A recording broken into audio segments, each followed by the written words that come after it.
Hello friends, ఈరోజు 5 పదాలు చిటికలో నేర్చేసుకుందాం. మొదటిది ప్రిడిక్షన్, అంటే భవిష్యత్తును చెప్పుట లేదా రాబో దానిని తెలియచేయుట. ఫోర్ టెల్లింగ్ అన్నమాట. ముందుగా చెప్పడం, ముందుగా తెలియచేయడం, ఇలా జరుగుతుంది అని చెప్పి భవిష్యత్తులో జరిగే దానినే ముందుగా చెప్పినట్లయితే అది ప్రిడిక్షన్ అవుతుంది. అంటే అది ఊహ అనమాట. నేను ఇట్లా అనుకుంటున్నాను, భవిష్యత్తులో ఇది జరుగుతుందని నేను భావిస్తున్నాను అని చెప్పడానికి ఈ ప్రిడిక్షన్ అనే పదం వాడుతాం. రెండవదిగా ప్రీక్లూషన్, అంటే ఆటంకము లేదా అడ్డము, ప్రతిబంధకము అని కూడా అనొచ్చు.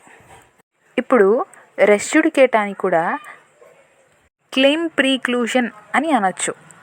ఈ రెస్ జుడికేటా అంటే ఏంటి అని అనుకుంటే, ఫస్ట్ ఒకసారి ఒక court same parties same issue raise అయినప్పుడు అది డిసైడ్ చేసేసిందనమాట, జడ్జిమెంట్ వచ్చేసింది.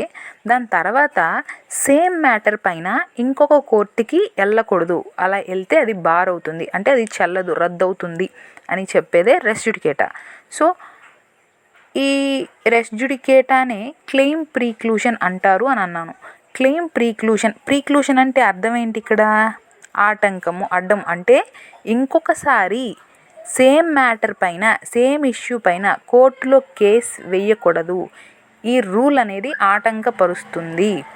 ఎందుకంటే సేమ్ కెపాసిటీ ఉన్న కోర్టు సేమ్ పార్టీస్ మధ్య సేమ్ ఇష్యూ మళ్ళీ రేస్ చేయకూడదు. అది బార్, అది రద్దు. ఇలా ఆల్రెడీ ఇంకా అప్పీల్ గురించి నేను మాట్లాడట్లేదు. సేమ్ కెపాసిటీ ఉన్న కోర్టు ఇప్పుడు ఒక కోర్టులో వేసినప్పుడు సేమ్ అదే కెపాసిటీ, అదే లెవెల్ ఉన్న కోర్టుకి, ఇంకో కోర్టుకి వెళ్ళి సేమ్ పార్టీస్ సేమ్ ఇష్యూ మీద రేస్ చేయకూడదు అని చెప్పితే రెస్ జుడికేటా.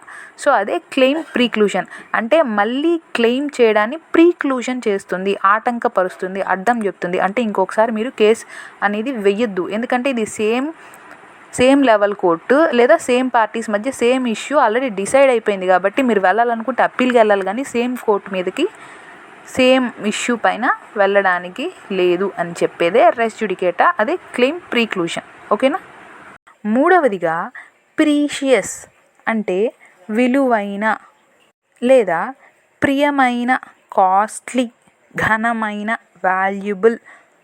ఒక రత్నం అనుకోండి, ఒక మనీ, అవన్నీ ప్రీషియస్ అన్నమాట. సో చాలా విలువైనవి, ప్రియమైనవి అని చెప్పడానికి ఈ ప్రీషియస్ అనే పదం వాడుతాం. నాలుగవదిగా ప్రికాషన్, అంటే ముందు జాగ్రత్త, ప్రుడెన్స్ అన్నమాట. ఫోర్థాట్, దూరదృష్టి అంటారు కదా. సో ఆ దూరదృష్టినే ప్రికాషన్, అంటే ముందుగా ఏదైనా జరుగుతుంది అని భావించి జాగ్రత్త తీసుకోవడం అన్నమాట. సో దాన్ని ప్రికాషన్ అంటాం. ఐదవది ప్రిఫరబుల్, అంటే ఎంచుకొనదగిన, మేలైన లేదా ఫిట్ టు బి చూజన్, అంటే ఎంచుకోవడానికి కరెక్ట్ది అని చెప్పడానికి ప్రిఫరబుల్ అనే పదాన్ని వాడుతాం. అంటే ఒకదానికంటే ఇంకొకటి మనకు బెస్ట్ అనిపిస్తుంది. సో అప్పుడు మనం ఏదైతే బెస్ట్ బాగుంటుందో దాన్నే ఎన్నుకుంటాం, దాన్నే ఏర్పరచుకుంటాం కదా.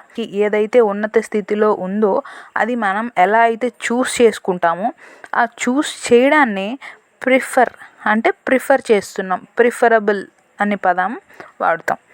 ఇవి ఇవాల్టి 5 పదాలు. మీకు నచ్చినట్లయితే లైక్ కొట్టి, షేర్ చేసి, సబ్స్క్రైబ్ చేసుకోండి. మరో వీడియోతో మళ్ళీ కలుస్తాను. బాయ్.